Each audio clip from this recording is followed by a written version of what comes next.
man? What is up, Cowboys Nation? Still a memorable, man. I still get excited looking at those pictures. I'm working on the video, Kelly. It's going to be – there's a lot of stuff in there I forgot that happened, so it's going to be good. And some people are kind enough to send some other videos, so definitely good for a Wednesday, man. Hopefully, guys, as you guys are rolling in, make sure that like, subscribe, share, all that kind of good stuff. Definitely appreciate everyone hanging out in the cave, but – Kelly, how you feeling, brother? You still I'm still like hungover. I don't know. How you feeling? Man, it was a good weekend when you're on Wednesday, and you're still recovering and my voice is still not completely back. Like, right now, if an intruder ran in my house and I had to scream at the top of my lungs, I'd cut out, man. It sounds like if I get too excited and try to get too loud, it sounds like those, back when I was like, a young teenager going through puberty, the voice starts cracking. So still don't have the voice all the way back.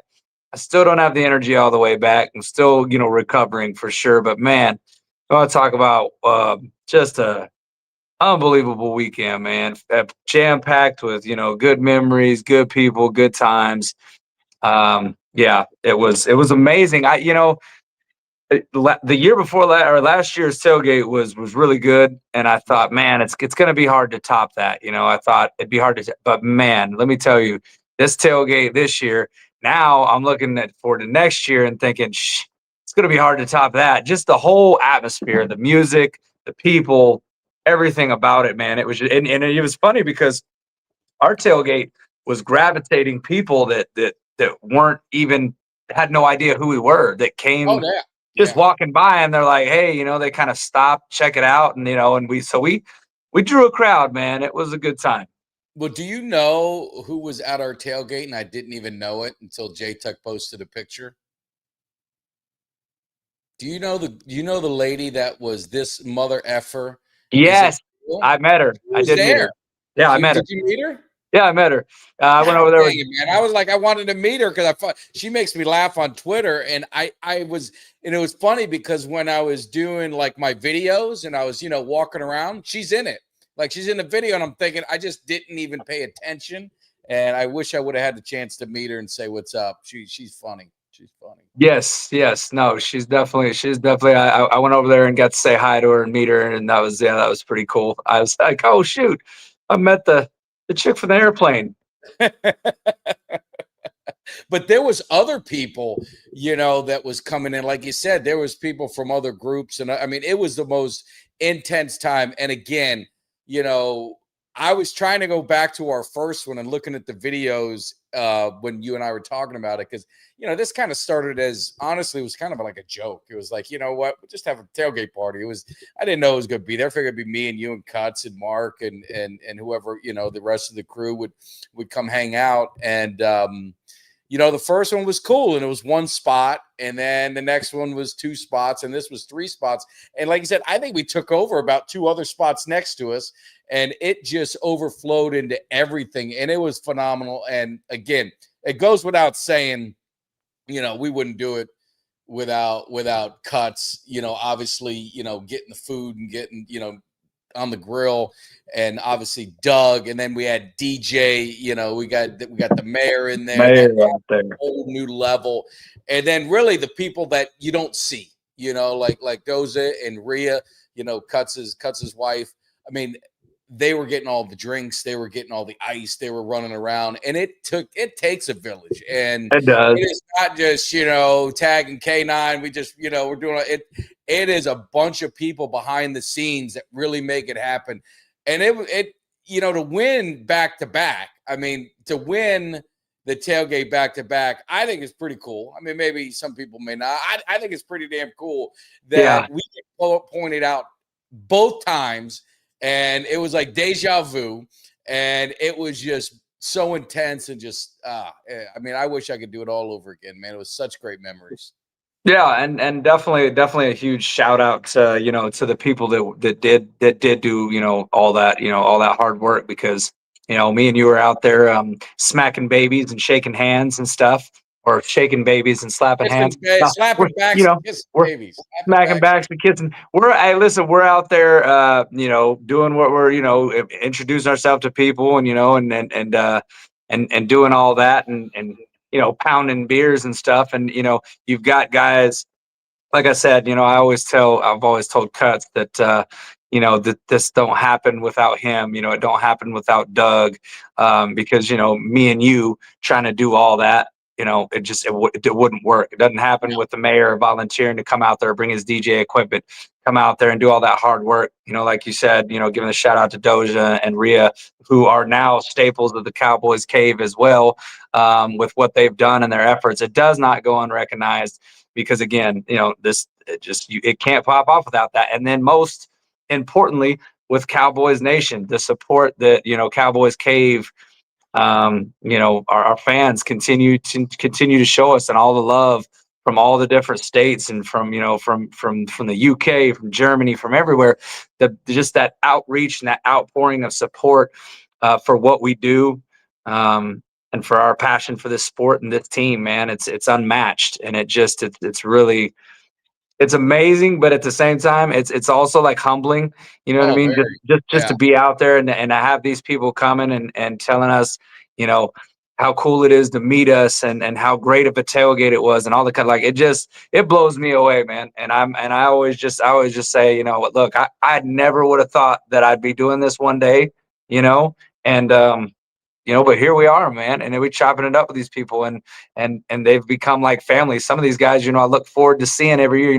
Polo at the tailgate, he's there every year, big with that big ass hat, Big hat. and that Yeah, Daniel's always Daniel's there. LED chain. So yeah. Yeah, and so we've just met so many cool people out there, and first timers, and then our regulars, and it's just great, man. It's such a great experience, and if you haven't got the chance to make it out to one of these tailgates, you really do got to put this on your bucket list to check it off, because you will not be disappointed. I promise. Yeah, and just really the generosity of people. I mean, it cost everyone a good penny, but for Cuts to do the commemorative paddles and donating that money to the cave, and there was some major donors that Garland, David. I don't want to leave anyone out who donated, so I'm feeling weird. I'm just thinking of those guys. I mean, those guys donated a lot of money, and there was plenty of others that did that. And you think about it, it's like, well, what does the money go to? I mean, the food, obviously, parking. I got, we had to get Mooney a parking pass. It was $250 for a parking pass. Obviously, all the alcohol and all. I mean, our guy Frankie donated a bunch of money for some. Oh God, yeah, he did. So many people did slide a 20 here, 10 here, this and that. But I just wanted to point out a couple that I remember, and I'm sorry if I missed any of the other ones, but it was cool. Eugene Lockhart coming there. I mean, that added just like a whole nother. I mean, I can't tell you. He called me and just. You could just hear the joy in his voice. He had such a great time. He said the food was phenomenal. He talked about the food. Good. Yeah, Eugene liked food. That's all he could talk about. But just hanging out with everyone, and then the people who got an autograph or a picture with him, and like I said, it just made his day. And I'm telling you, Kelly, that Cowboys Cave tailgate, it went viral on social media, because so many people were posting pictures, so many people were posting videos, so many people were just tweeting about it. We ended up on the Dallas Cowboys pregame show. I mean, obviously, we got the tailgate of the day. We ended up on some other social media things where we're not competitive, like TikToks and Instagrams. We're putting stuff on the cave and videoing from there. I mean, it was going crazy. So it was, never would have thought it, when we did this thing 3 years ago. I'm just scared of, like, how the hell am I how are we gonna top this yet? That's a lot of pressure, man. A lot of pressure. Yeah, it's a lot of pressure, but you know what? We're a couple of creative guys, man, and I'm sure we're gonna come up with something. You know what I mean? We'll figure it out one way. I guarantee you, with the support and the backing that we have behind us, and the support systems that we have around us to keep this thing going. Man, it'll just keep blossoming from there, man. You know what I mean? And yeah. I love it, man. It's pretty cool, man. And let me give a shout out. Let me give a shout out to Dave, man. So good to meet him and his wife. And he's in the here. Yes. So he is about exactly, when you hear people, and obviously he was on the show a little bit, but you hear him talk and you kind of, in the chat, he is exactly like I would have imagined. I mean, he's exactly the energy, just his laugh and I mean, his wife. I mean, such a cool time when they came over to the Airbnb. And then, I mean, at Friday, then we went to Texas Live Saturday night. And then they showed up late, and I was going through the videos, and I'm going through, because I want to make a highlight video. And there he was. He showed up late, and I'm giving him shit for being late, and he's blaming his wife. It was such so many memories, man. When I had such a good time going back in the videos, and there's like 15 minutes of videos. So, and a few other people, shout out to the ones who sent videos. And if you are listening, email me the videos, as long as you're safe with them, because we're all going to post them. I just love to capture everything in pictures and all that. But yeah, it's gonna be hard. It's gonna be hard to get over this one. I'm glad I'm home this weekend because I need I need a weekend to chill and watch the Cowboys. Yeah, I need some time need some recovery time for sure. But looks like I got a super chat here from Mark. Oh yeah. Oh dang. Love your show. I don't like our DC, but these are supposed to be professionals. Missing tackles and being way out of position is on the players. Aloha. We're gonna get into that. Yep, we're definitely gonna cover that. That one, Mark, for you. Want to make sure we acknowledge it. We're gonna get into that because we definitely have some questions. Got some football to talk. Yeah. Wait a minute. What did he say? She just walked in the door. You guys talking about? Oh, she's a trip. I'm looking forward to. Hopefully, they'll be at the next tailgate because. I tell you what, that Saturday night was probably, can't get into a lot of the stuff, but that Saturday night was probably one of the funnest nights I've had in a long time. And David and his wife are a big part of that. Yeah. You're a huge part of it. Probably the biggest part of it, if I have to say, Frankie. I mean, I got to go. Frankie was probably the biggest part of that night. In the fountain, the ride home, the end of the video at the end, and he told me I could post it. I'll edit some stuff, but he said I could. He goes, "Hey man, it happens. So show it all." Well, he kicked it off because he jumped in. He got in the fountain, and I remember thinking, "Damn, we're about to get kicked out. They're gonna at least tell him he's got to get out of the fountain." And security took one look at us, and they're like, just kind of walked away, like, I'll let these guys do what they're gonna do. So, then I just said, "Hey, why not? I'm gonna get in the fountain with him." Yeah. And then it was funny because the next day I had somebody tell me, they're like, "Hey man, I just came across some random video on TikTok, and you and Frankie are in it. You guys are in that fountain at Texas Live talking smack to the Packers fans." And I said, "Did you save the video or send it to me?" She goes, "Oh no, I was just scrolling." She goes, "I didn't think to." And then next thing you know, I'm scrolling and I get tagged, or I got tagged in the video. Somebody tagged me and they're like, "Hey, that's you. I see you in there." And I look at the video and sure enough, it's me and Frankie in the fountain at Texas Live, and we're talking crap to all these Packers fans. And it was just it was oh my God, a good time, man. I got tagged in a bunch of photos and videos, and I don't know if I told you, but I just random scrolling through TikTok today. I scrolled on a video of somebody. I have no idea who it was. They were just passing by our tailgate, and it was funny because they're walking by, and it starts like a spot before ours. They kind of just lightly pan it, and then at ours they slow way down, and they're stopping, and they're seeing the DJ booth, and they're like watching the whole crowd, and it's the you in it, and I'm in it. They're like, there's a bunch of us that are in it, and I'm sitting there, and I'm like, now that was a reaction of somebody who knows that they saw something special there. So it was a great time, man. Yeah, and I guess we're gonna have to stick with lot 10. So I think we got to, man. It's at this point, it's a tradition. Can we just like claim that as our spot, like where we're at? We've done it 3 years in a row. I mean, people understand that's going to be our spot. But yeah, it was cool. I want to. Oh, and we had. Now I don't know if it's a good thing or not. He's home. He's home healthy now. He's home healthy now. So I guess.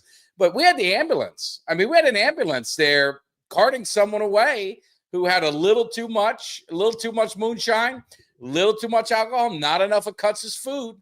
Probably got to eat. You got to eat when you drink. You got to mix water when you drink. And I get he's okay. I did message him and he never responded, so I think he's just recovering. But hopefully he's doing well. Yeah, it did not. Listen, even me, the hardest core in terms of when it comes to drinking. I mean, showed up to the tailgate with 3 hours of sleep. I started out with a beer and then a water and then a beer and then a water. I think I drank 3 waters before I finally put the waters to rest and had enough hydration and started getting it going. But I had to take a food break and understand. But listen, when I saw him chugging that moonshine, I said, "This dude's done." Those are way too big of drinks, man. I was like, "This shit is not Dr. Pepper. Brace yourself. It's 110 proof moonshine, man. You're supposed to take a shot. You don't take a half of a glass full." I mean, this dude was chugging it like it was water. But yeah, then I'm gonna be honest. I didn't see the ambulance haul him off. I didn't even see that he was lost his cookies. I didn't see any of that, man. But I was definitely concerned I was there, about it Kelly, afterwards. and I got it on video, and I don't know if it's good or bad, but Nick's pulled me aside. He's like, "Mike, you got to stop," because I was kind of I was already feeling it. So I was getting ready. I had my camera. I was gonna be looking at it. I was gonna do he had puke all over his shirt. I was gonna just I was gonna document it for our documentary. And Nick's is like, "Yeah, you don't want to do that." So I appreciate Nick's. He kind of level set me. I did, and all I did was get a video of him going away in the ambulance, and he did not look good. He did not. I was actually, when I saw him, I got really scared because he almost Went down quick. It went downhill quick though. Yeah, he looked like someone that was just kind of like, oh, it's just a bad feeling of someone that's just kind of frozen, and the mouth is open and the eyes are open and there's just no one there. That's what it was really scary when I saw it. So thankfully he's okay. And I see my man Benny in here again. Big thanks to him. I know we talked about it on Twitter, but donating a beautiful prime time. I was kind of jealous. I wanted to know why I couldn't get in why I was excluded from the competition, but I would have loved to win that prime time. But a jersey, I know. That. Then Eugene Lockhart obviously gave away signed balls. So we had some contests. Now I like what Dave's thinking about. I like what Dave's talking. I think it was Dave. Was it Dave or SoCal? Which one's the most dirtiest mind? That's Dave, of course. Is that going to be inappropriate if we do like a wet T-shirt contest? Me and you get the soak guns. Could that be something we bring in? I mean, listen, I'm down for that. I don't know. I'm down for that. I'm down for that. You know me. I thought we could do some Jello wrestling. Hey, you're my boy, Blue. We'll think it's something. We'll get Uncle Cheech in there. That might be the end of him. I do know we got another. I do know we can see another super chat. I saw it and I lost it. I was gonna pop it up on the screen. Oh, is that with the DBs? Yeah. We're gonna get to that. We're just wrapping this up, and we're gonna get to this. We'll come back to those, Mark, and we'll get those here. And yeah, we'll get back to all of them. But yeah, so I mean, we're gonna put a video together. We're gonna kind of throw some pictures in there, edit it. But if you guys have any videos, email them to me, because you can't save them on Twitter or I'm on WhatsApp. You can do that on WhatsApp. It's Mike Tag on WhatsApp. You'll see me on there. Email at Mike@Cowboys Cave. That's pretty easy to remember. If it's just photos, you can just send them to Kelly and I, because we could download them and save them. But yeah, that moonshine was no joke. I took 2, and that was, maybe I probably should have did 1, because I definitely took way more than 2. I was feeling it. Yeah, and, I was back and forth with that bottle. And what's crazy is that we polished it off. We finished the bottle, which is a whole gallon. It got finished. It was a whole gallon, and we got that whole gallon and polished that whole thing off. And I don't remember how many shots I took. Didn't do me in, I don't think, Kelly. But that 85 to 95 degree shot, and I got to play this for you. So I had the video of the shot, and then I kind of took like a live picture of me after, because I was very close to puking. Let me see if I can find the video. Give me a second, because it was so damn funny. Go ahead and talk, but I'm gonna find it. You got to chill tequila, man. I didn't realize that the shots that they were having us take was of hot whiskey Oh, or hot tequila. Like Benny showed up with a bottle of tequila, and I put it in my boy's cooler. And that tequila was delicious. We started drinking that out of the bottle. Benny, I don't know if we finished that or if my homeboy still has a little bit of it, but I know we put a good dent in it. And I know we took a shot together, and I appreciate that, man. That was some good ass tequila.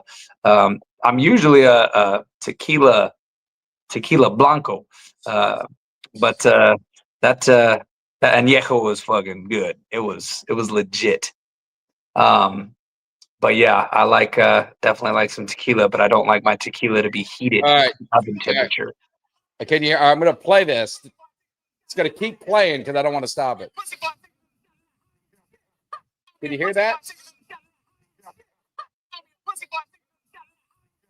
That was you.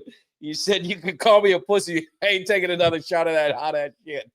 Oh yeah, yeah. They were trying to peer pressure. They kept telling me, so they all took a shot of it, and they're acting like it was good. And I said, no, fuck that. I said, you can call me a pussy all you want. I ain't taking a shot of no 95-degree tequila again. Call me a pussy. I Oh don't my care. God. I do not care. That was just disgusting. a random. I was taking a picture to accidentally hit video at the perfect time.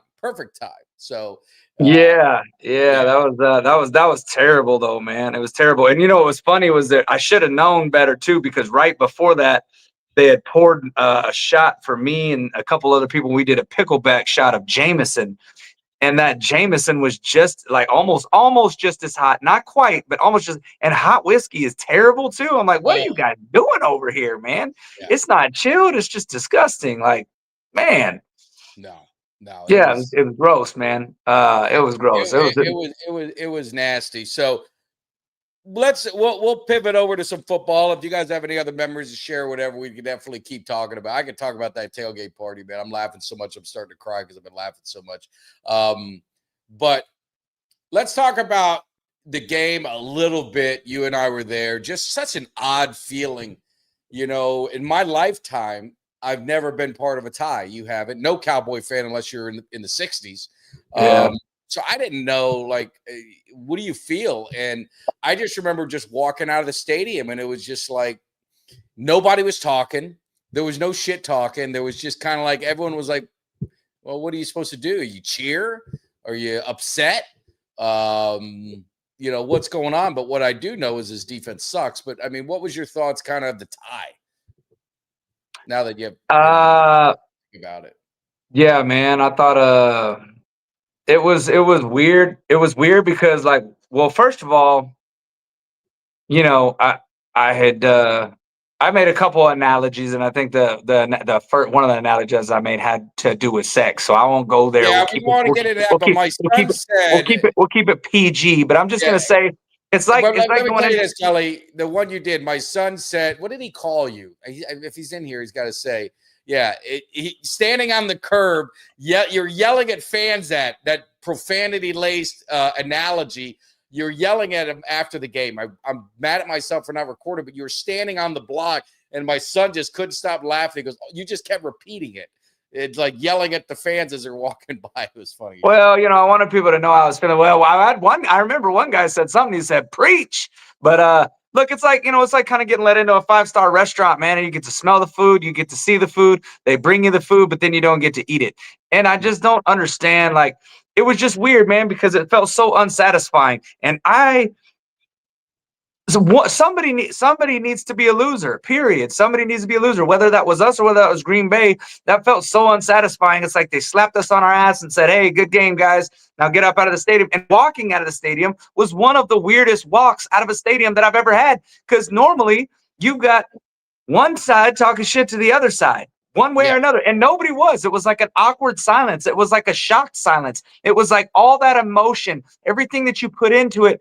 And then it ends in a tie, and the NFL has got to fix that. Nobody ever worries about it until there's a tie, and then there's kind of this like, what are we doing here? NFL? Jerry gave the reasoning. Jerry gave the reasoning. I didn't hear it, but there should never be any reasoning for a tie. It's TV. He said it has to do with the TV wants a certain time limit on the NFL games, and it has to do with TV. Well, the thing is, I don't, you know, that's stupid. I That's know. stupid. That's stupid though, because the NBA, they'll go 2 overtimes, 3 overtimes, as many overtimes as it takes to finish a game. College football goes as many overtimes as it takes to finish the game. I mean, the MLB, how many times have you seen? I mean, we've seen 18-inning games where they Yeah. go, double the time, and it's still going on. Like, there is always a finish in these major sports, except in the NFL. If it was the playoffs, they wouldn't let us tie. So you're telling me in the regular season it's okay to tie? I don't think that's okay. You're cheating your fans and you're cheating your league. Period. It's inexcusable. But at the same time, I can't take away from the greatness of the game, because everybody that I know that watched that game, whether they were there or whether they were back home, was like, I came home and I'll tell you this, my son, my youngest, he's always been a Cowboys fan, but he is officially on. He told me, Dad, I'm going to start watching every Sunday. He's like, that was one of the greatest things I've watched. He said it was amazing. He said, I want to go and experience a game. So now I got to get my son Troy to a game. He wants to go to a game, but he said he watched it, and I did. And I got a lot of people saying that with that same sentiment, like, man, they're like, what a game to be at. It was just, but it just, for me, it just felt incomplete. You know what I mean? Why Incomplete. it Because was such a game to be at, Kelly? Do you know they have the top 5 games of the season, and we're only 4 weeks in? The five top games. You know, Dallas is 2 of the top 5 games of the whole season. The Giants and the Packers. Those are the top 2 games. Very entertaining games. Entertaining games because we got no defense. So the Yeah. offense just has to light it up over and over, and we're going to get lit up. So it's entertaining for the fans, but I hate them. I hate it, because if we had a decent, forget a good defense. We all said we're not going to be the Bears. If we had a top 20 defense, probably be 3 just and not 1. dead last. We'd be 3-1 right now. Just not dead last. But the defense is so bad, and I'm not name dropping or anything, but I was sitting next to a player's father, and I was asking him, we were talking before the game, and even during the game, I said, look, man, I mean, when's your boy coming back? I mean, I don't know if he's a savior, but this defense needs some help. And he said he's going to be back sooner than people think. He said Washington. I don't know if that's true, but no, we're talking about Overshown here. Yeah. I mean, look, I've seen him on the field and I've seen him cutting. I've seen him on workout. They've shown videos of him making cuts and running full speed. If you can run at full speed and if you can make cuts, basically the next thing is ramping up into football shape and being confident enough that you can get out there and make football plays. Now, I don't want a guy to get rushed back only to get hurt again, but I will say Overshown will definitely be a shot in the arm to this defense. Now, is he going to take them from 32nd, up to, 20th? I don't know if they'll make them 12 spots better. I think we still got some issues in the back end. I think safety is an issue. I think that continues to be an issue. And I think, honestly, this zone coverage scheme, I don't know. Listen, the NFL's been running zone for a long time. We're not the first team to run a zone defense, but sometimes you just have fits and schemes that do not fit the personnel you have. And for whatever reason, these guys obviously don't understand it, because they give up chunk plays. They cannot stop anybody. And I'm going to tell you this, man. Here's how. Let me stop it for a second, Kelly, because I love Dave, but you're smoking shit. The Dallas 92 defense was number 1 in the league. They were one of the top defenses. They had no Pro Bowlers. No, the 95 defense was please don't tell me you're comparing the 90s defenses to this shit that we're watching. I hope you're not. Or you're still drinking, one or the other. I'm just kidding. Look, I don't know. I just think that, our defense is so bad right now that I literally in fantasy football picked up Justin Fields in 4 leagues and started him in every single one. That's how bad they are. Because I'm like, you know what? Justin Fields is going to go off, and he's going to be probably one of the leading passers this weekend, because our defense has made Russell Wilson, who, by the way, has been benched. Russell Wilson, Caleb Williams, Jordan Love with his first ever 300 passing yard game. That was his first ever 300 passing game? They said that was Jordan Love's first career 300-yard passing game. Yes, it was. I saw Really? it on Sports Center the next morning. Yes, it was Yeah, his he threw first. for like 400 against us in the playoffs. Nope, he Didn't did he? not. He did He not. It did. was his first 300-yard passing game. I promise you. They ran. Wow. No, in that game they ran for like 200 something yards on Right? us. That's a big wide open plays, man. That's crazy. That's crazy. I would have Yeah, no. honestly, I would have bet you $1,000 that wasn't true. I just because 300-yard games are so common now in the NFL. Just surprising. Yeah, Surprising. no, they are. They are. And it was that, and it was the fact that they said that the Dallas Cowboys had not that was the most yards between two teams that ended up in a tie, the most combined yards between two teams and have it end up in a tie. Wow. And it was the last game since like 1960 something that ended up in a tie. Was I right? No, I was agreeing with David because he said he agrees with me. Maybe I misunderstood his. I've got my new contacts in, so I don't need glasses anymore. But maybe I misread his thing.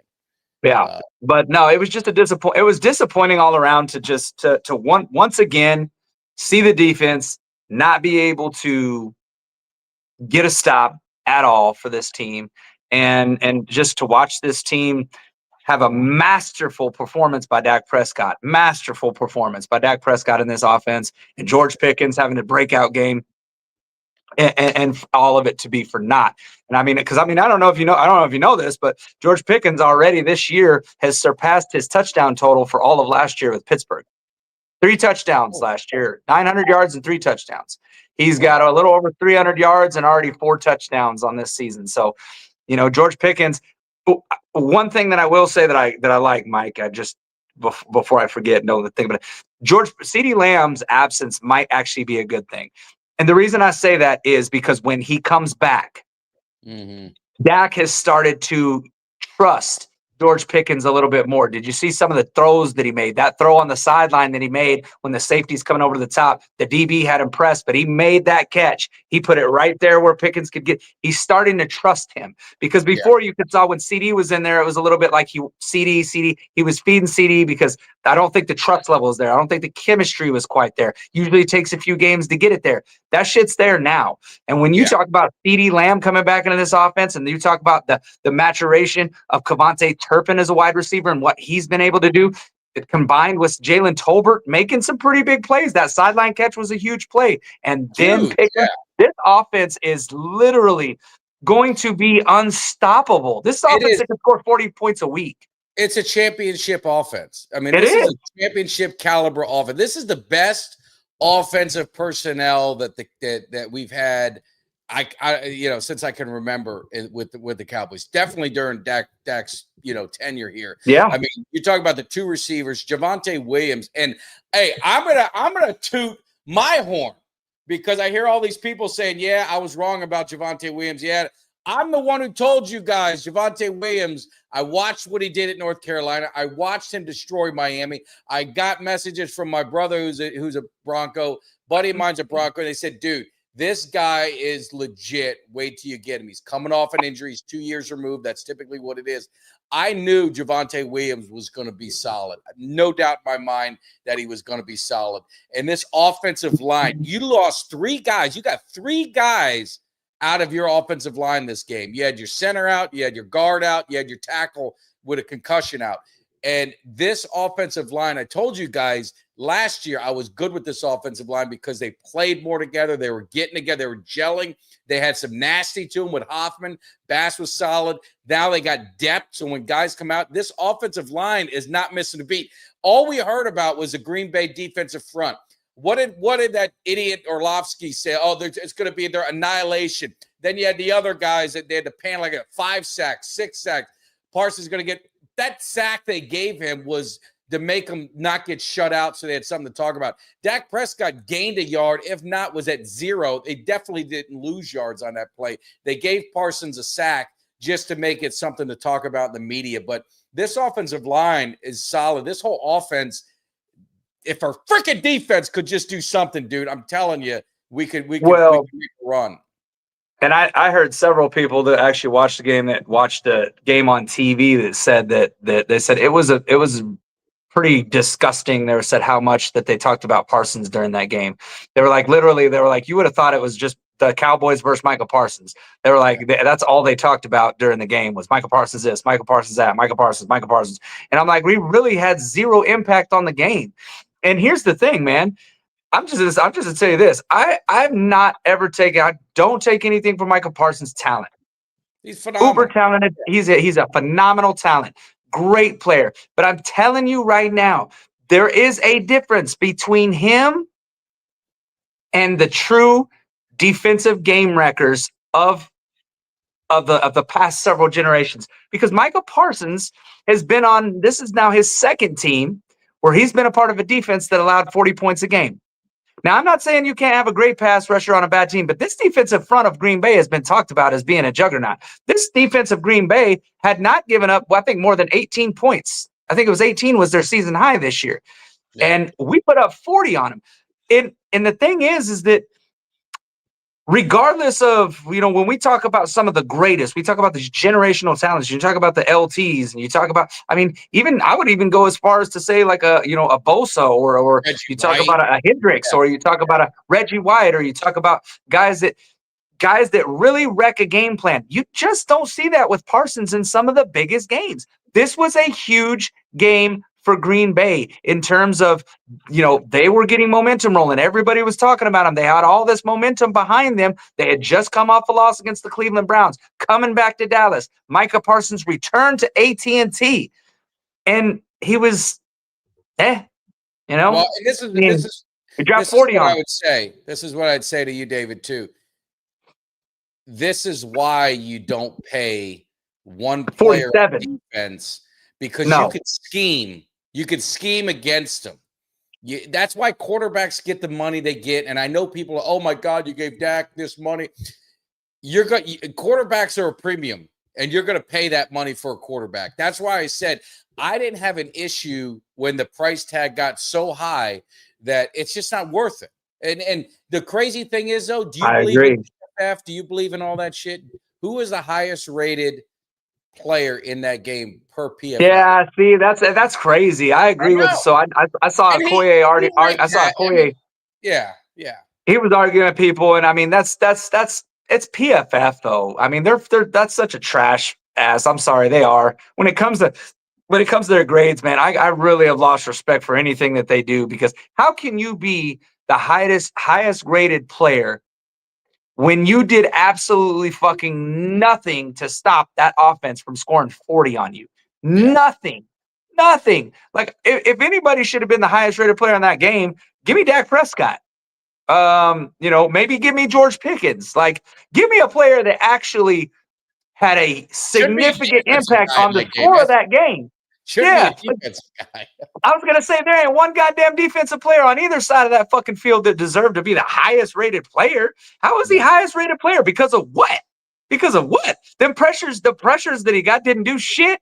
They didn't stop Dak from tossing 300 something yards. They didn't stop Dak from massacring and shredding that defense like cheese through a grater. Come on. Like, that's stupid. But yeah, no, I agree with you. Michael Parsons, when they decided they was going to pay him $47 million a year, I thought that was a stupid decision. And honestly, I was glad the Cowboys didn't do that. I'm glad we didn't spend that kind of resources. But what I will say is this, Jerry, please, for the love of God, go get us a safety. Right. Go trade for a safety right now. Trade for a safety, and if you can, possibly another linebacker, and make this fucking defense respectable, because this is a Super Bowl offense right now. I'm telling you, it's a Super Bowl championship winning offense. If you can just get your defense middle of the road. If you make no moves, this season is a fucking waste. And how are you going to waste an MVP-like season with your quarterback by not addressing the problems on this defense? Do it. Well, I don't care if you got to use both the fucking first-round picks. Do it. Let's break it down. And we want you guys in the chat to participate and give us your thoughts. So, looking at the defensive line, you've got, obviously, I think everyone feels good about our defensive tackles. I can't believe that we're actually saying that, but we are. I think defensive tackles you're feeling good about. The ends, these are the things that you're thinking about. You saw Ezeraku get a little bit better. You've seen him a little bit more active. Very good against the run on some plays. You saw Houston strip sack. You made a play. Clowney graded out good, but I mean, he was limited snaps, but you're seeing something there. Could you get this off? Could the defensive line start getting better together over a period of time? Let's just start with that. I mean, what are you thinking of the defensive line where it's at? Do you think it can get better over time with what we have? I do. I understand the problems with pass rush, but here's the thing. You can generate pass rush if you can get creative in your blitz schemes. And if you feel more comfortable with your back end, then you start to feel more comfortable with sending blitzes from different directions, whether that be linebacker, whether that be maybe a corner nickelback blitz, whether it's a safety blitz.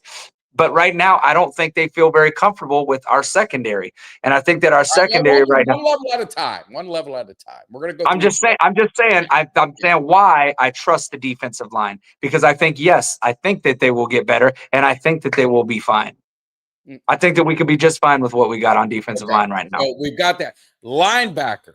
This is where I got some issues. So you saw James playing. I liked what I saw from him. Obviously, you got Murray. Sanborn seems to be the whipping post right now, and he is not looking good. Is it time to get the young kid James in there? He's finer. They look faster. They look faster with him in there. And then you're talking about obviously Overshown coming back. So you get Overshown coming back. If you play James a little bit more, Sanborn, he was a special teams guy in Chicago. He wasn't like he didn't even really start much in Chicago at linebacker. You know what I'm saying? He was this guy that comes over and he's kind of the pet of the team, and the fans like him and whatever. He ain't getting it done. They're talking about accountability. He needs to kind of stick to special teams, maybe be situational. Leafau is the other one. I like the energy. Stupid play. Game costing play. Unnecessary play. If Jimmy Johnson was the coach and that was the player, he probably would have got cut on Monday kind of play. That cost them the game. That 15-yard unnecessary late hit shouldn't happen. But I mean, where are you seeing these linebackers where they're at? I think if it was up to me, and I was Jerry, I'd be calling around the league to get a linebacker. I'd be making a trade. Yeah. I would. That's one of the positions that I would make a trade for immediately. Look, you got that. I know that Dallas likes to build through youth or whatever, this or that or whatever, but I'm not saying you got to use a one. I'm not saying you got to use one of those ones, but make a trade for a linebacker. Maybe there's a guy that can't get playing time on another team because he's stuck behind guys that are a little bit more talented than him, but he's still got youth and he's got experience, or not youth, but youth and talent. Get a guy like that, but get somebody in there that could be better than what we got right now, because this linebacker unit is not great. And I don't think Overshown himself is going to fix it. I think you need another linebacker to put in there, to pair in there with him.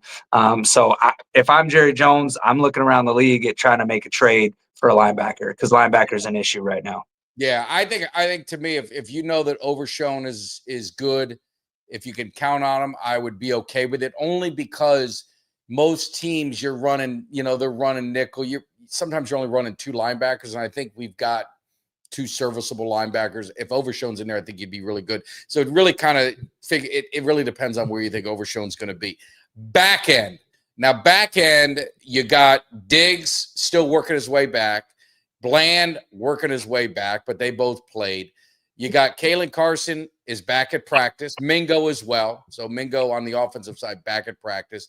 Revel is the name that everyone wants to talk about, is coming in to, hopefully make some, but he's coming off a knee injury. We kind of know how that kind of goes. You're seeing it going on with Diggs. So the cornerbacks, and then you've got, a few other guys mixed in there. Safety, you got Malik Hooker, who's now injured. So now you've got Wanye Thomas, who seems like he's got a little bit more range. He's going to be probably starting against the Jets. Donovan Wilson could be your linebacker. That could be your X factor linebacker if you need a linebacker, because I don't really think he's much of a safety, because he's a hitter and I don't think he has a lot of range. Safety to me is the biggest hole right now on that back end. I agree, and that's another position that I would look if I'm Jerry to make a trade for. I'm making a couple of trades, and the thing is that if you're serious, like if you're serious about this team being a contender, and if you're serious about wanting this team to really win a Super Bowl, then you're going to address those positions. Because if you look around at what, and I'm just gonna, I hate the fact that I got to use them, but I got to use them. If you look at what the Eagles have done in the past several years, anytime that they have an issue, no matter where that issue arises, if it's weakness at linebacker, they're trading for a linebacker. If it's weakness at defensive tackle, they're trading for a DD. If it's no matter what those weaknesses are, they are addressing them through trades. How many times have we seen the Eagles? This guy got traded to the Eagles. You're like, shit, how many times can they do it? But they're smart about it. You make the calls. You have your talent scouts, you have your guys going through the league, looking at guys, looking at tape, and you're looking at some of the teams that are not playing well, that probably aren't going to make the playoffs. You're looking at The Dolphins, teams like I don't know what they got, but Dolphins. the Dolphins, the Raiders, the Bengals, the Jet. I mean, you're looking at teams like that early in the season, but they're already looking like they're not going to be a very sound or good team. And those are the teams that you're calling to try to field trades for. And I'm making those trades to improve my defense so that we can get this team into the playoffs and possibly win another Super Bowl. It just feels like an absolute travesty if you don't address this defense, because I do not think that, as constructed, I do not think that this defense is going to get where we need them to be. No, I just don't. They're gonna have, like, you're getting these guys back, but they're gonna have to dig in their pocket, and they've got the cap space. They've got some draft cap. And you don't have to give up a 1 or anything like, or 2, but you've got 2 1s now. So if you had to give up a 3 or a 4, you could live with that. I mean, you could live with that trading for somebody because you got that extra 1. So I definitely agree. I'd love to see the Cowboys be active on the defensive side because, like you said, the offense is there. I don't think you need to do anything in offense. And when CD comes back and Booker comes back, I mean, the offensive BB's going to come back. It's just going to go to even another level, like you said. I mean, the confidence that Dak is playing with Pickens and with CD, and you see Tolbert, and you get Mingo back, who, is there even enough opportunities for another receiver? And you got Javonte Williams.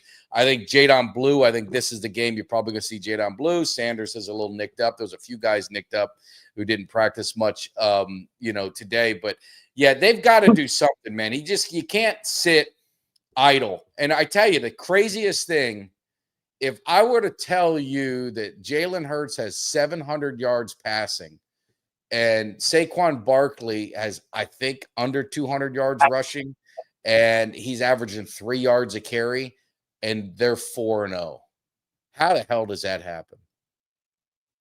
I don't know, man. Crazy. Defense helps, and they're opportunistic, and but the Cowboys, and they've got a horseshoe stuck up their ass. They do. I mean, they do. I mean, they absolutely do. It's crazy. It's crazy. It is. I'm watching their games, even against the Rams. How do you block 2 kicks in the same day? But that's it. So I think for the Cowboys, the way it looks, and you look at what Philly already played, they've got to get in as a wild card. They're probably not going to have a chance to win the division because I just think the way the schedule is going to work out, they've got that tough stretch ahead. And again, it's not who you play, it's when you play. So we'll see what happens. What they look like when they play. But the Cowboys have got to do something. And the one thing that they've got to do, Kelly, and you guys, hanging in the chat, is you don't lose to 0-4 teams. And this is one of those games where they're playing a team that is winless, has had a little fight in them here and there. They've put up a little bit of fight here and there in some of these games, but it's a team that they should dog walk. I mean, with this offense, you should be able to jump on them. I'm looking at their defense, and their defense is not very good, not really rated very high. It should be something that they could take a lot of advantage of, but is this going to be another Bears game? I'm not going to say that we're going to lose this game, Mike, but I don't know that we're going to dog walk anybody this year. I mean, we did. I know. I'm just saying. I mean, we should have. You would think, looking at this team and the talent on offense, that we were going to dog walk the Giants. And again, Russell Wilson, a quarterback that is now benched for a rookie, Jackson Dart. who looked good, by the way, but who got benched, literally looked like an all-pro against the Cowboys. That's the best game he had out of the season, was against this Dallas defense. And every single quarterback, if you look at their stats, I don't have this right now, but I bet you somebody could look it up. I would garner to say, outside of Jalen Hurts, that Russell Wilson, Caleb Williams, and Jordan Love have had their best starts of the season against this Cowboys. I know for a fact Jordan Love has. I said it was his first 300-yard game, so he can't have had a better game than that. And I guarantee you Russell Wilson did, and I guarantee you Caleb Williams did. So I'm just saying, you look at these guys, and now you're going to have a Justin Fields who's probably going to come in here and have a career day against the Cowboys defense unless something changes that I don't see in the foreseeable future. Now, do I think we win this game? I do, but I don't think that we got – I just don't think that we got the defense where we can dog walk anybody. I think we could put up – I think we'll put up 35, 40 points on this defense against the Jets, but I think this Jets team's going to put up probably 28, 30 points on this Cowboys defense. So I don't think we are going to dog walk the Jets. I think it's going to be a close game. I think it's going to be another one of them roller coaster games. And buckle up and grab your nipples because it's going to be a bumpy ride. This is the 24th ranked offense that we're going up against and the 28th ranked defense. But they're lucky enough to go against a 32nd ranked defense and the number, by power rankings we're the number 5 offense, but I think we're the number 1 offense by scoring and all this, all that other stuff. So Montana Fields. Yeah, I mean, it's going to be one of those games, and if it ends up being a nail biter, it's going to be the Joneses are going to have to look at something and say, guys, we've got to address it and address it now. We got to find a way to fix it. And you're going through 3 coordinators in 3 years. They ran more man. The last guy, I think they did 13% of their defensive snaps were in man. But man's not going to be the end all be all. Because like they talked about in the Bears game, they ran like 6 plays on man, and Caleb Williams was 6 for 6 or 5 for 5, whatever it was. So just because we run man doesn't mean it's going to fix everything. Yeah. Mikey and I were talking about it at the game, and I did get an answer to it. But he was talking about Diggs and Bland alternating, and the reason that they were alternating and they weren't on the field at the same time was they were on a pitch count. So they were basically swapping them out together in most cases. And they were leaving Elam, who's been, probably one of the most disappointing free agent signings he wasn't like he was any good at Buffalo, but you saw him in training camp and he was a training camp darling and everything looked good. You thought, all right, those never work out good. No, we got a solid cornerback, and he went back to being the Elam that he is during the season, during regular season, and not, didn't look good. So that was one of the reasons. And I guess their thoughts were, if they're on a pitch count, at least have one of them in there rather than none of them. So that's why they were alternating rather than having them both out there for 40% of the time and then running with 2 other ones. They were trying to split them up to at least they had 1 cornerback out there. I didn't help. I think I gave up 40 points. So I don't know. But looking at Diggs, he's kind of gotten a lot of heat, with the fans. And maybe it's justified, maybe it's not. What the hell do I know? But he came off the injury. A lot of people say he wasn't going to be back to like week 5 or week 6. So he comes back early and he's kind of working himself in. I mean, are you giving up on Diggs? I mean, do you have a problem with Diggs? I don't, but I'm just curious if you do, as far as like you want to get rid of him.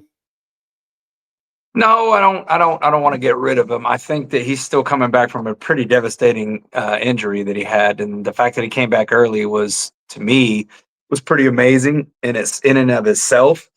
But how many times have we seen these players come back from these kind of injuries where they are not themselves for a year, 2 years sometimes? It takes a while to recover from these injuries, so I can't take away from the fact that he had as devastating of an injury as he did, and then he came back early, and now, we're not seeing the same Diggs because I don't think he's that guy yet. I mean, you're looking at a running back in Javonte Williams that took him basically 2 years to get to where he needed to be.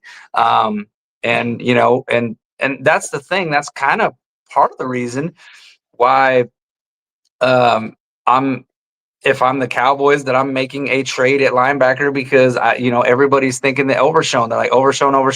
They don't save the day. Do I think he'll improve this defense because he's very good? He's a sound defensive player, yeah. But what percentage of Overshown are we going to see? Are we going to see 75% of what we saw last year? Are we going to see 80%? What is it going to be? Because he also had another devastating injury.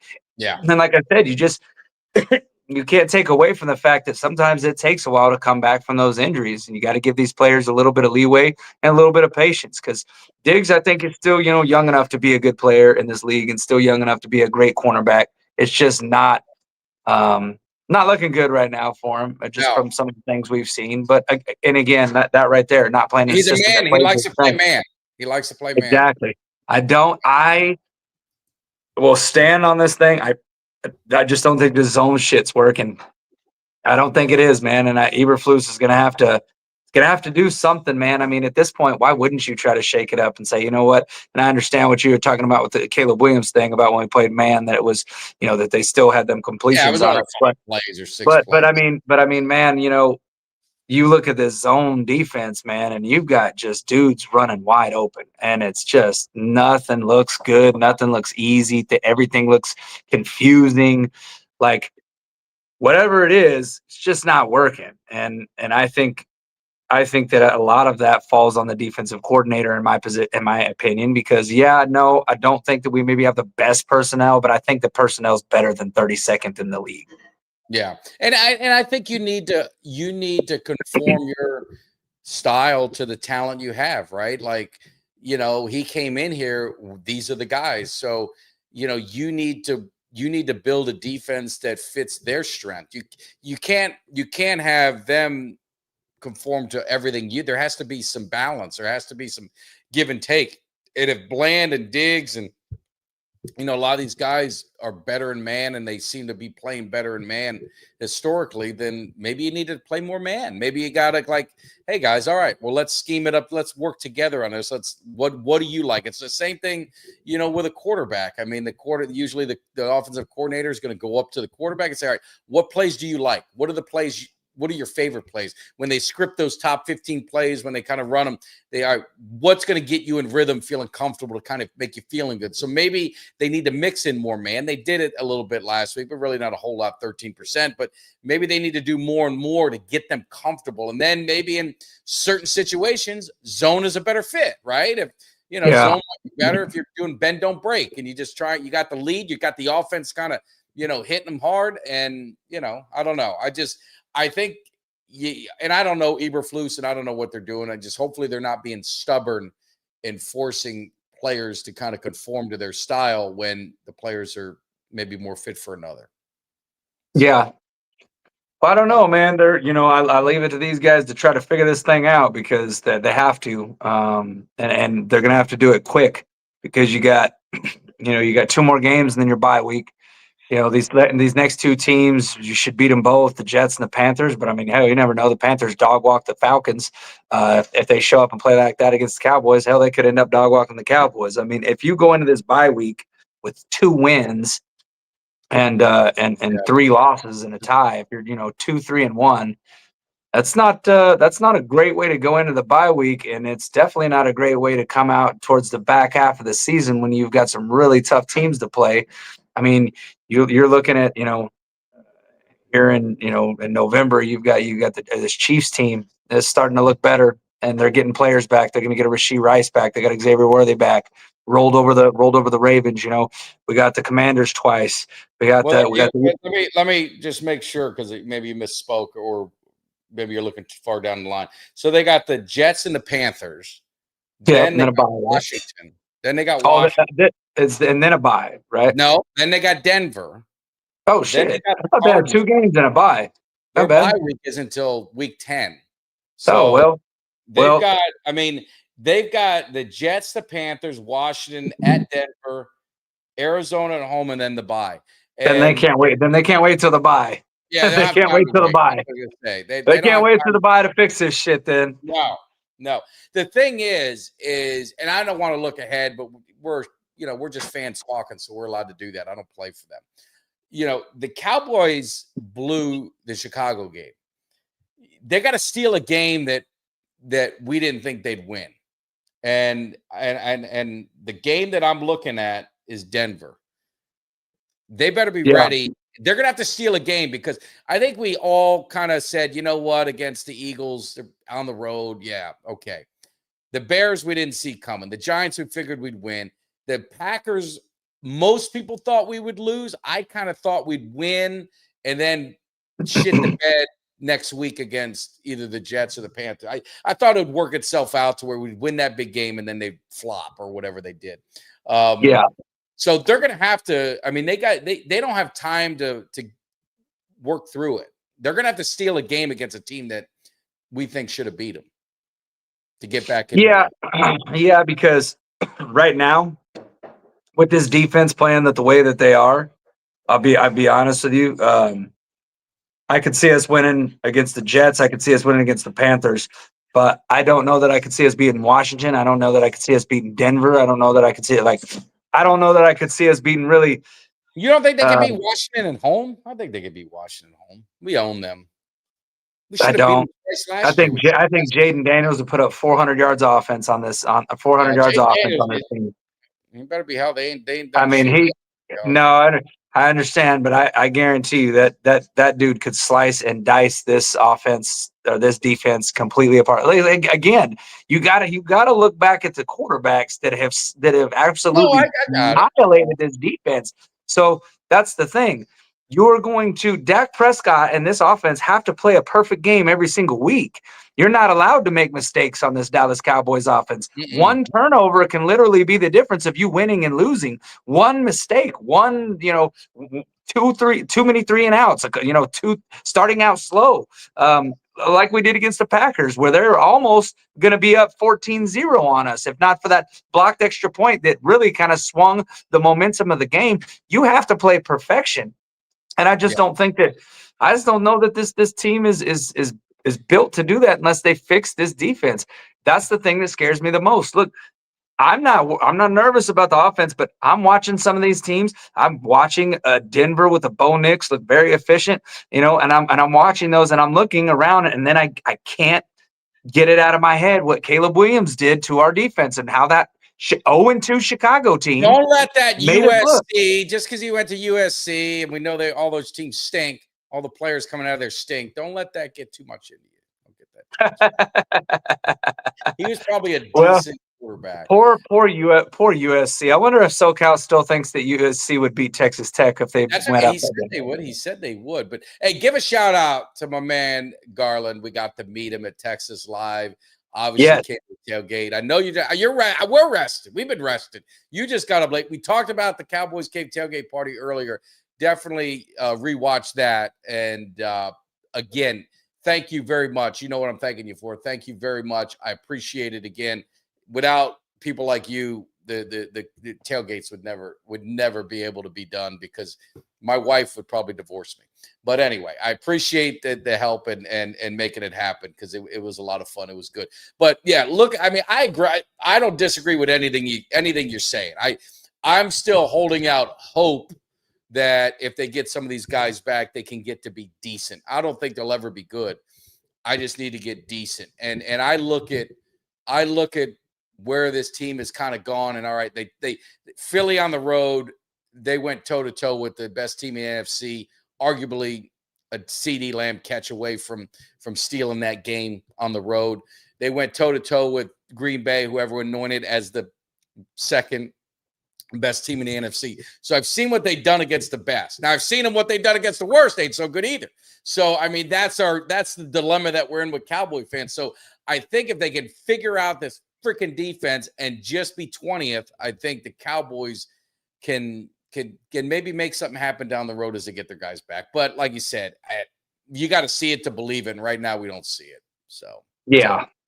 But anyway, so we'll see what happens. So anyway, like I said, we've got Mingo, we've got Carson coming off the injured list. They're going into that 21-day window where they can be activated.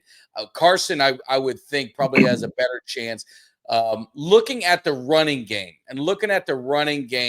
that we had with Javonte Williams, we talked a little bit about it. Breece Hall was kind of the guy that everyone wanted to come in here, and so we're playing the Jets. So it'll be interesting to see what happens. I still see people, saying running back. I'm good with a running back. I don't think we need. Yeah, we don't need a running back. We don't need a running back. Don't need one. I think that's a wasted source. I don't want them to trade for a running back. I don't need them to sign a running back. Our offense is perfectly fine the way it's constructed. I'm do you fine. think it validates zero problems? Do you think what Javonte Williams is doing validates Jerry Jones and their philosophy with running backs?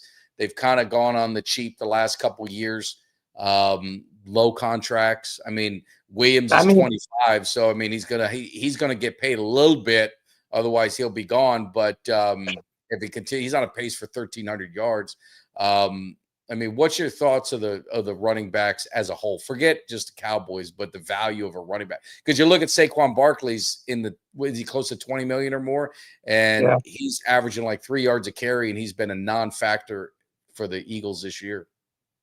I mean, I don't really think that. No, I don't think you need to spend that kind of money on a running back. I think you need to have a good scheme. I think you need to be able to run block, and I think you need to have a running back that runs with power and that can hit the hole and and can have that patience and vision. Like obviously you can't just throw any bum in there. You know what I mean? I don't like, again, if we would have won this season with Rico Dowdle, I don't think we'd be doing what we're doing with Rico Dowdle. I don't see Rico Dowdle being that guy. I never liked him as a running back. Still, I didn't like him last year. I thought he was not a guy that ran with power. He wasn't a guy that was going to bulldoze his way into the end zone like we've seen with Javonte Williams. So I do think it matters to an extent.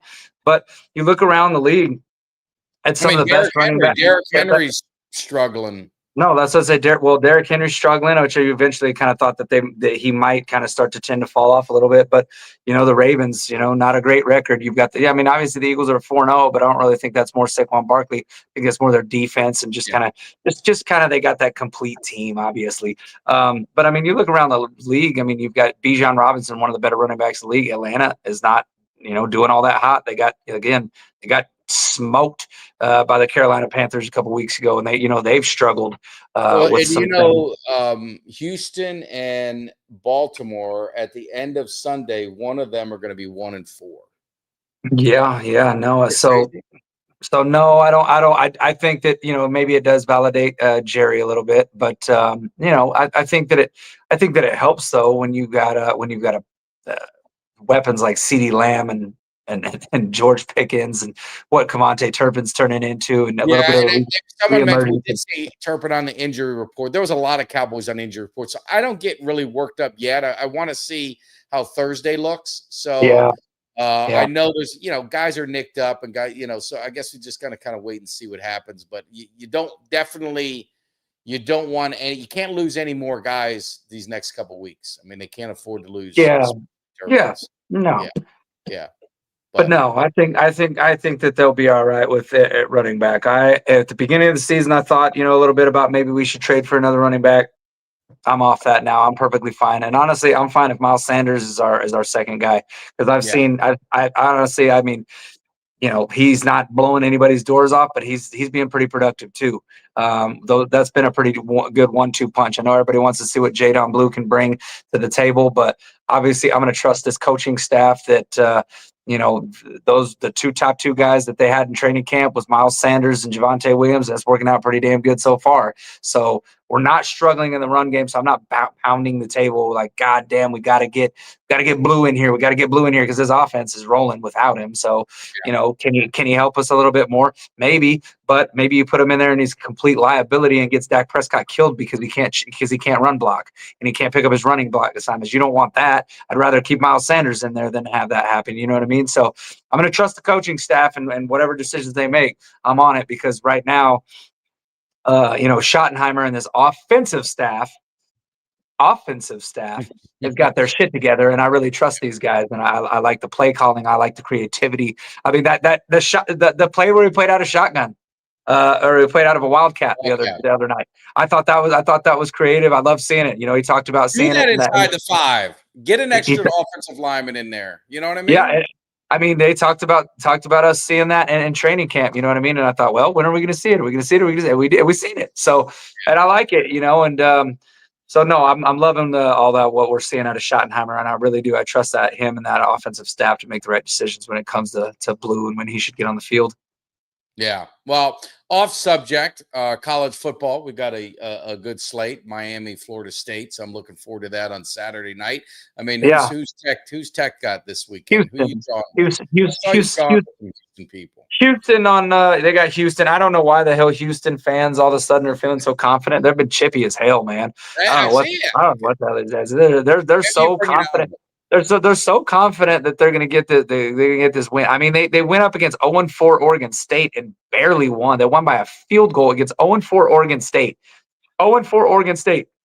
And they're talking about how they're running their run game. Tech is not that. We have the best run defense in college football right now, like the number one run defense, and we're going to massacre these dudes. Texas Tech is a 10.5-point favorite in that game. So for anybody that's watching, I'm going to do my best Uncle Cheech right here. Take 10.5, Texas Tech, and you're going to sleep like a damn baby knowing that you're going to win that because Tech is going to absolutely destroy Houston. I don't give a shit if it's in Houston. They're talking about, well, it's in Houston. Our fans it's going to be 50-50 there. There's going to be 50% of those are going to be Red Raider fans there. We travel well in the state of Texas. Forget about it. It's not even going to be. It's going to be a massacre. Speaking of Texas, the one thing Uncle Cheech he took Florida getting 7 against Texas. He does not think and I do too. I think Texas is going to struggle. Florida's defense is legit. They're going to the swamp. I mean, the swamp is like just an oven in the middle of the state in Gainesville. What do you think of Texas and Florida playing? Yeah, I mean, I do. I think I like that. I think Texas is going to struggle in the SEC period this year. I think that Arch Manning is not the savior that they made him out to be. Will he be good eventually? I don't know. But I can tell you right now, from what I've seen, he's not even a quarterback that I'd be even looking at in the first round of the draft. No. Like he's not played to that level. I don't even know that he's played where he'd be a guy that would get drafted in the first 3 rounds. And if you're a Manning, the standard is you be getting drafted as the number 1 overall pick. That's the standard if you're a Manning. Peyton Manning, Eli Manning, that's the standard. He ain't living up to that standard. I think he's going to struggle in the SEC play this year. And honestly, I think they're going to lose. I think at the end of the season, they'll have lost 4 games. I got them losing at least another 3. So they lost 1 already. I got them losing 3. Florida's offense isn't that good, and Texas got a good defense. So I think that's where help them win. But I think Arch is going to struggle mightily against Florida's defense. I think it's going to be tough. What is your thoughts on the polls where the team doesn't play and they drop? So like Miami was number 2 and they dropped. And I could care less, but just for conversation, do you think that, you should drop? Like if they've got you number 2 and you didn't even play, why should you drop? And then if you're Alabama and you lose to Florida State pretty handily, you beat Georgia, but how good is Georgia?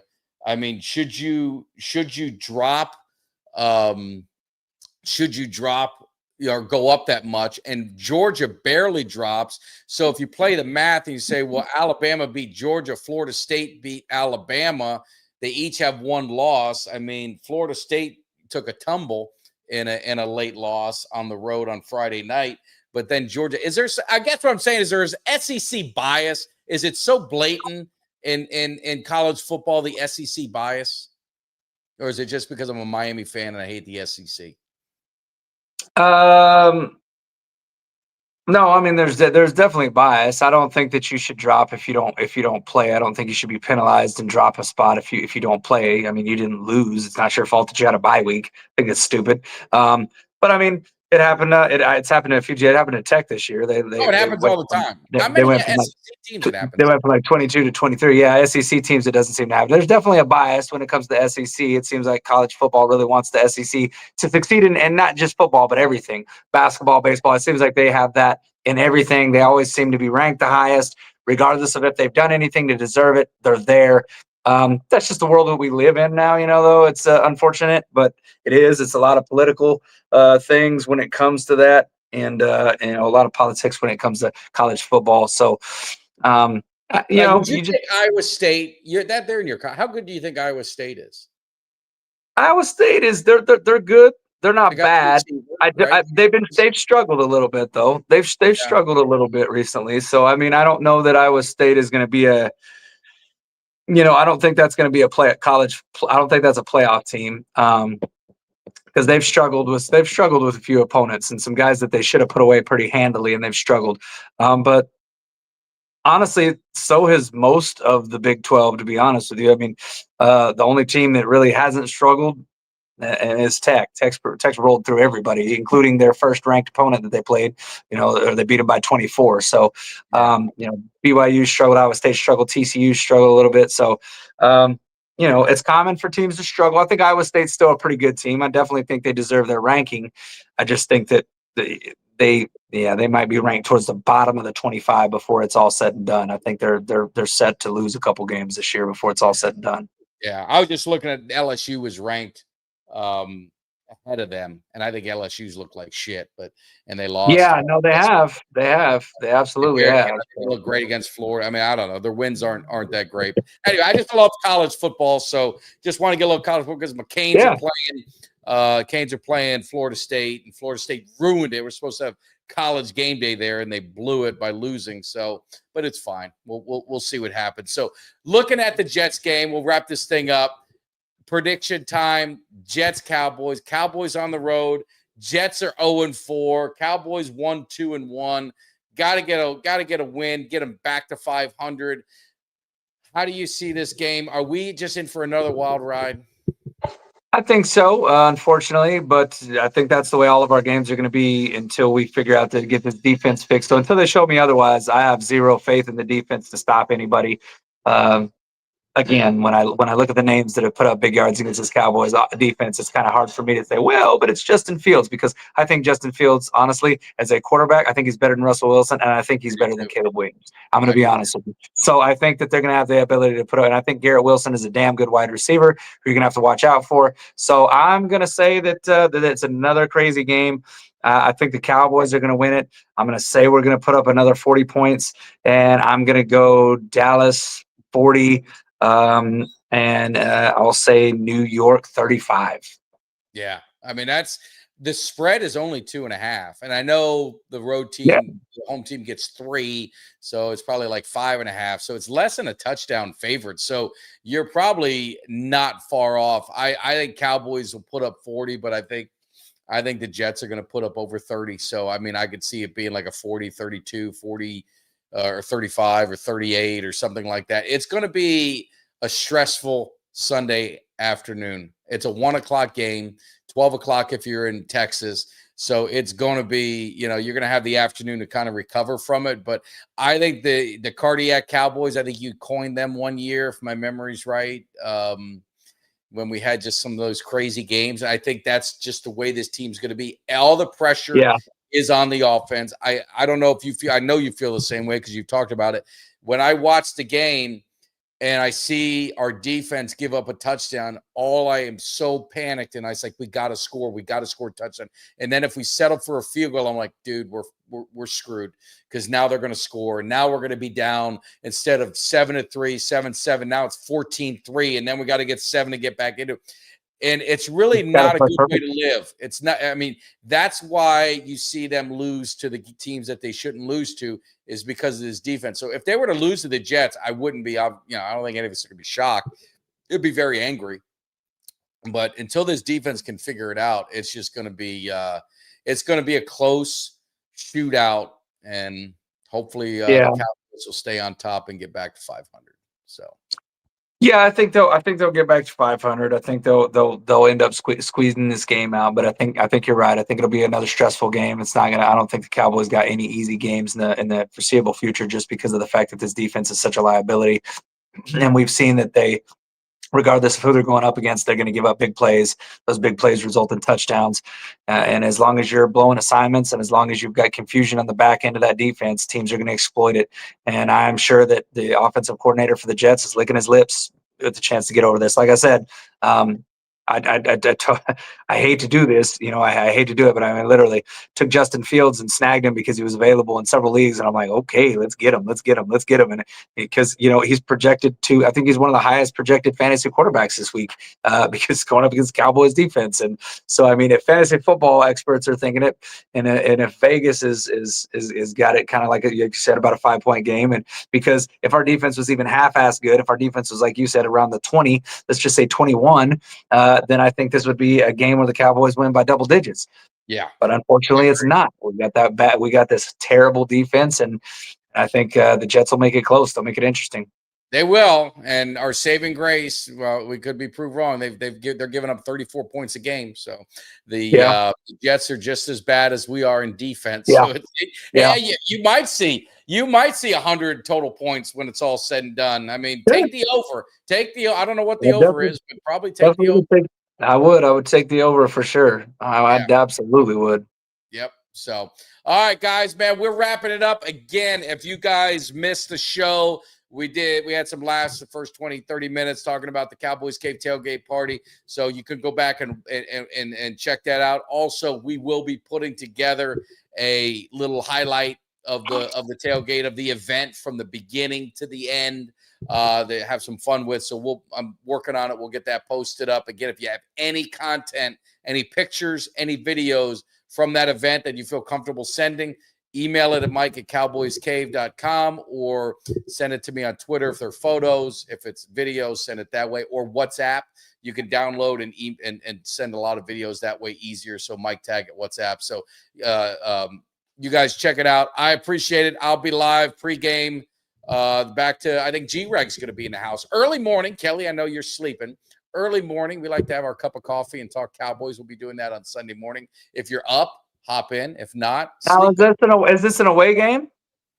I'm not. I'm just doing the. I think we're just going to do our regular morning one. Not pre-game, up to the game time. Not the Boyd Farm thing. No, it's going to be 8 in the morning your time. 8 in the morning your time. So. Oh my goodness.